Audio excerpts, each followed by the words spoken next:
Bien, aujourd'hui, je veux vous parler de 5 choses qui travaillaient tranquillement contre moi depuis des années, sans que je m'en rende compte, sans la moindre idée. Je faisais ce qu'il fallait. Je me levais tôt, j'allais au travail, je m'occupais de ma famille, je faisais ce qu'un homme responsable est censé faire. Mais quelque part, vers la quarantaine passée, quelque chose a commencé à dériver dans une direction qui ne me plaisait pas. L'énergie n'était plus là comme avant. Le poids autour du ventre continuait de grimper quoi que je fasse. Je me réveillais raide. Je m'asseyais 5 minutes et j'avais l'impression d'en avoir besoin de 10 de plus. Ma force n'était plus ce qu'elle était, ma vivacité d'esprit non plus. Et je continuais à me dire que c'était le boulot, le rythme, les années qui s'accumulent. C'est ce que je me suis dit pendant presque 10 ans. Les choses sont ce qu'elles sont. Et je veux le dire clairement, parce que je crois que beaucoup d'hommes de 50 et 60 ans sont exactement là où j'en étais. Une partie de ce qui se passait était naturelle. À partir de la trentaine,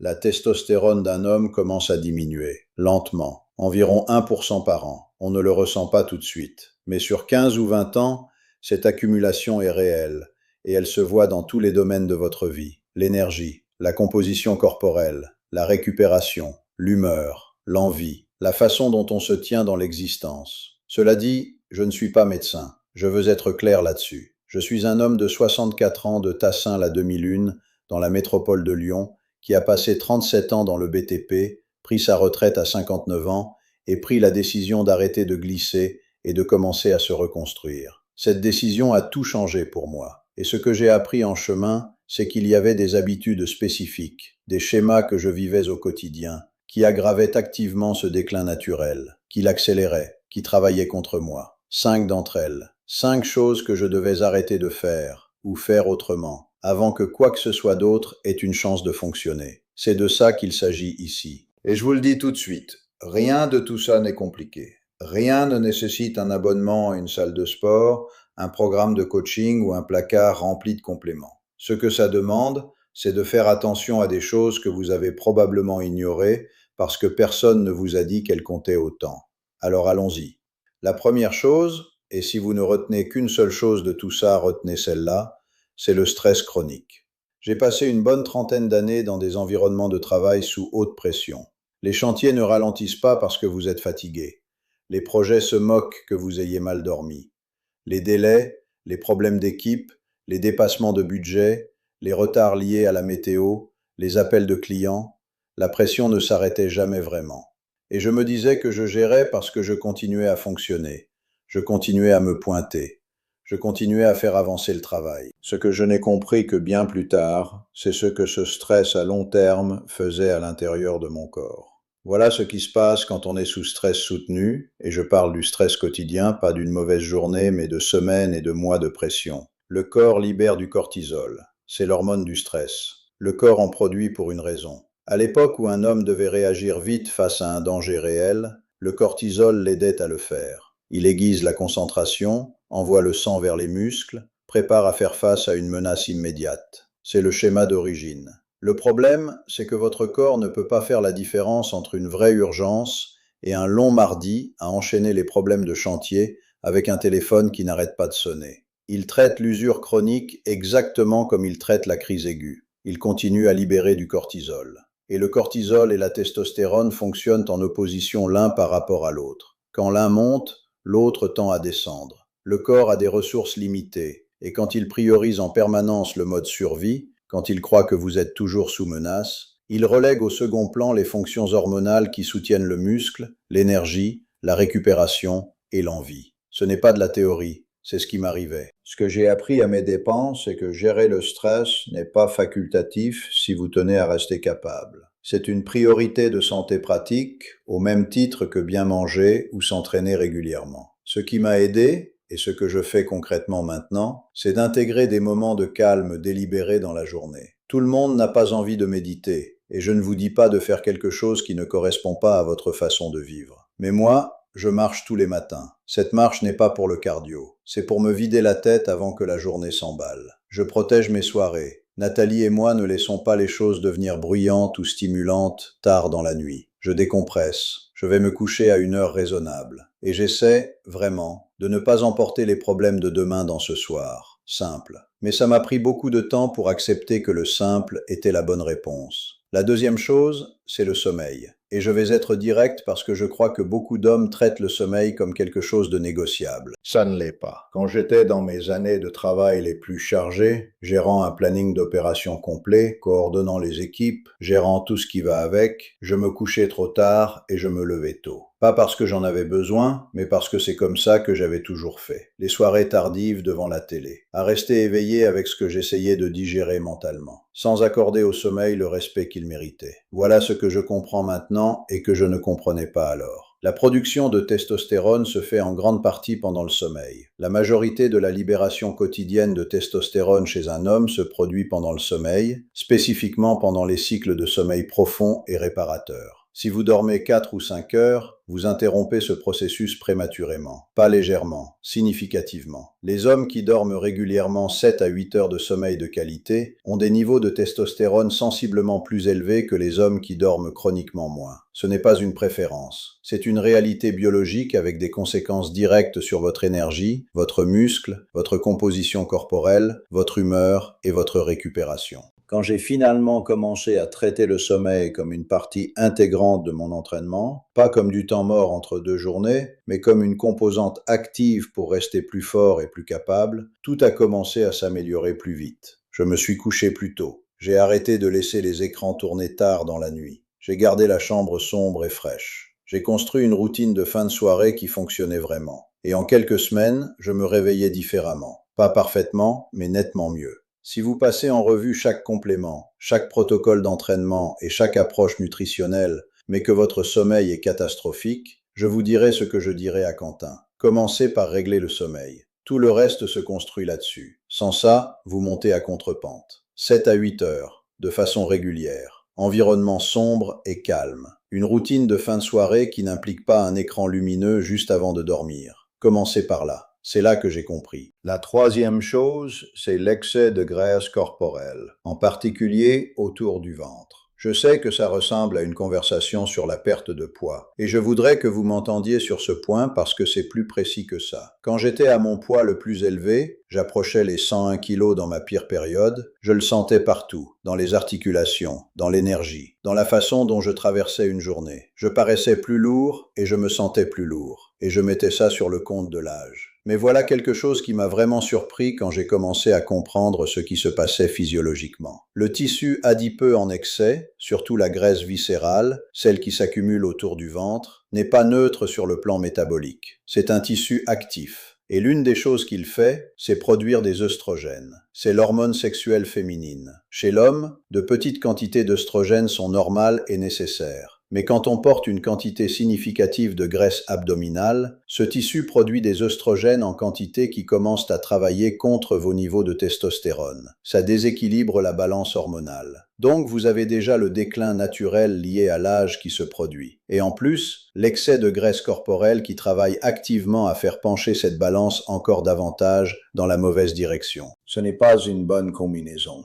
Maintenant, et c'est important, je ne parle pas de devenir obsessionnel avec le poids. Je ne parle pas de courir après un objectif de minceur extrême. Je parle d'amener votre composition corporelle à un endroit fonctionnel et sain. Plus mince que là où se trouvent la plupart des hommes après des années de travail sédentaire et d'alimentation irrégulière. Pas taillé dans le marbre, juste honnête et en bonne santé. Pour moi, ça a voulu dire perdre environ 15 kilos depuis mon pic. Ça a pris du temps, plus d'1 an de travail régulier, mais l'impact sur la façon dont je me sentais n'était pas subtil. Ma tension artérielle s'est améliorée, mon énergie s'est améliorée, les articulations bougeaient mieux. Et ces marqueurs qui inquiétaient mon médecin en 2019 ont commencé à évoluer dans la bonne direction. La façon dont j'y suis arrivé n'était pas extrême. J'en viens à l'alimentation dans un moment, mais le principe est celui-ci. Si vous portez du poids en trop au niveau du ventre depuis des années, le réduire n'est pas qu'une question d'apparence. Il s'agit de créer un environnement hormonal à l'intérieur de votre corps qui soutienne réellement votre force, votre énergie et votre capacité. Ça compte. La quatrième chose est quelque chose qui surprend beaucoup d'hommes et qui m'a surpris aussi quand je l'ai compris pour la première fois. Trop d'exercice du mauvais type peut travailler contre votre santé hormonale. Je veux être prudent ici parce que je ne dis pas de ne pas bouger. Je marche tous les jours. C'est non négociable pour moi et je crois que la marche est l'une des choses les plus puissantes et les plus durables qu'un homme de mon âge puisse faire pour sa santé. Ce dont je parle, c'est d'un schéma spécifique dans lequel je vois beaucoup d'hommes tomber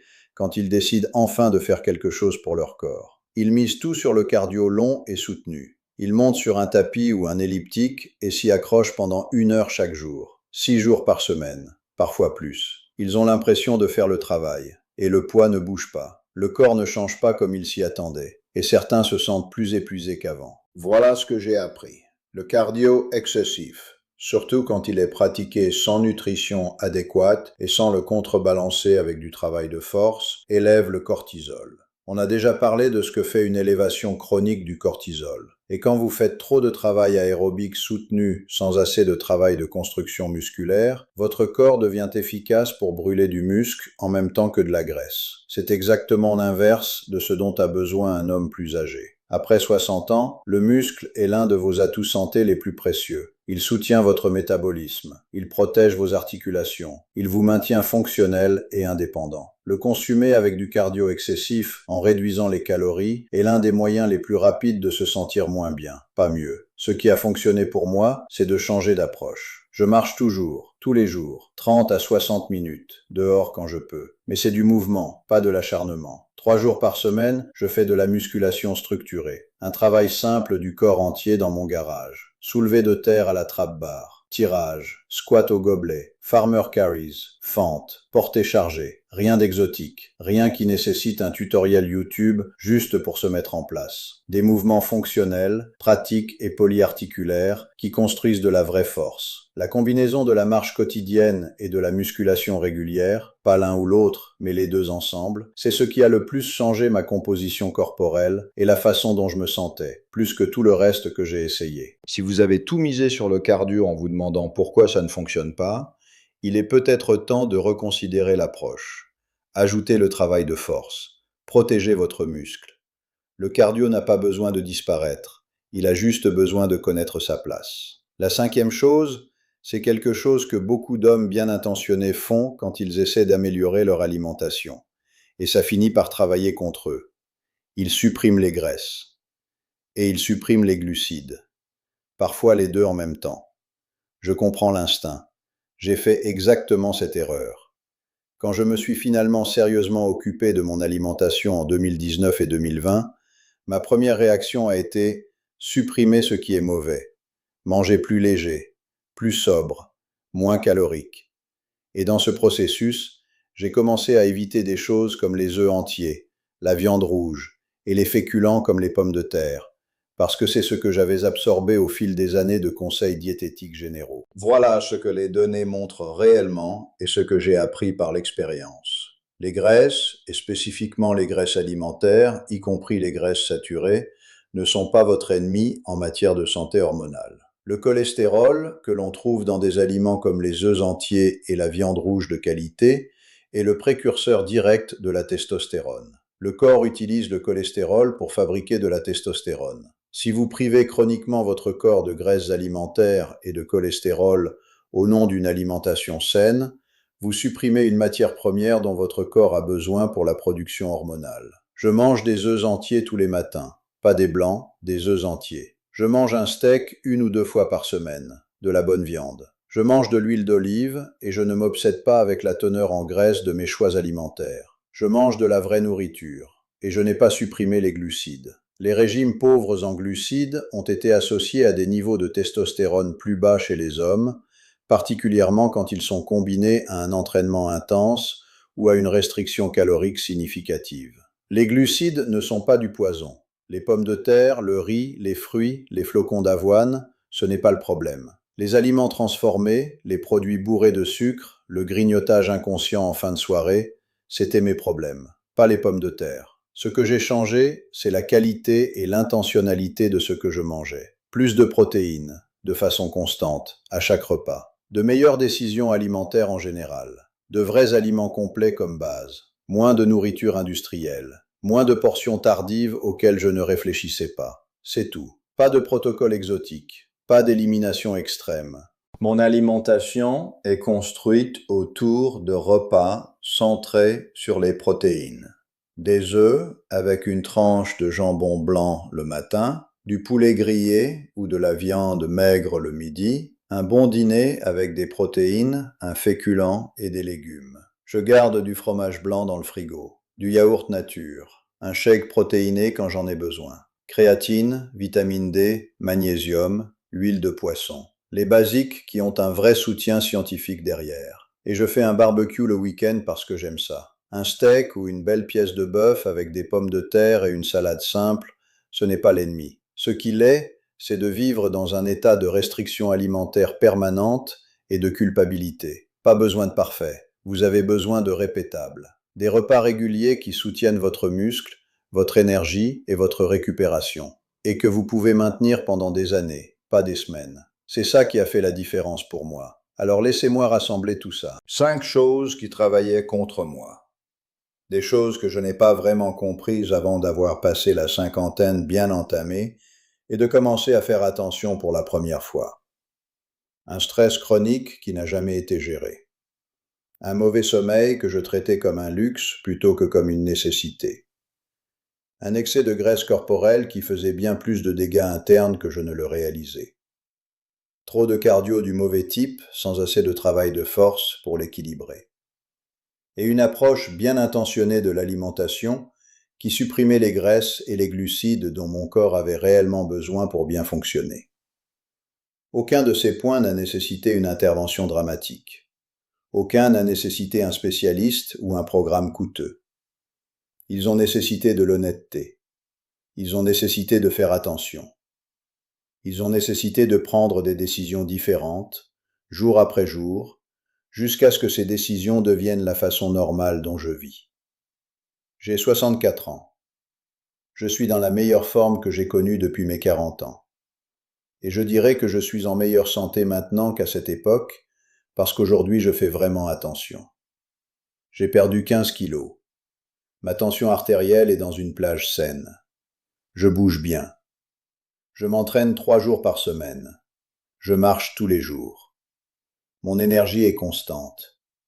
Et je me sens comme l'homme que je veux être pour Nathalie, pour mes enfants, pour mes petits-enfants. Ça ne s'est pas fait du jour au lendemain. Ça a commencé par un signal d'alarme à 58 ans que je ne pouvais pas ignorer. Un bilan médical qui a rendu clair que quelque chose devait changer. Et ensuite, c'était juste de la marche, une meilleure alimentation et progressivement un peu de musculation structurée, assez de sommeil et la gestion du stress qui s'était accumulé pendant des années. Répété, régulièrement, sans chercher à le faire parfaitement. Vous n'êtes pas trop vieux pour renverser la situation. Je vous le dis par expérience, pas parce que je l'ai lu quelque part. Les hommes qui regardent ça et qui sont dans la cinquantaine ou la soixantaine et qui sentent cette glissade, qui se sentent plus lourds, plus raides, moins capables, moins affûtés qu'avant. Cette glissade n'est pas inévitable. Elle n'a pas à continuer dans cette direction. Mais vous devez arrêter de faire les choses qui l'aggravent. Et vous devez commencer à faire des choses simples, qui fonctionnent vraiment. Si cette chaîne vous aide à faire ça, je suis content que vous l'ayez trouvé. Restez dans le coin. Abonnez-vous si vous voulez continuer à voir ce genre de contenu. Des informations réelles, pratiques et sans fioritures pour les hommes qui veulent rester forts, capables et indépendants en vieillissant. C'est pour ça qu'on est là. À bientôt dans la prochaine vidéo.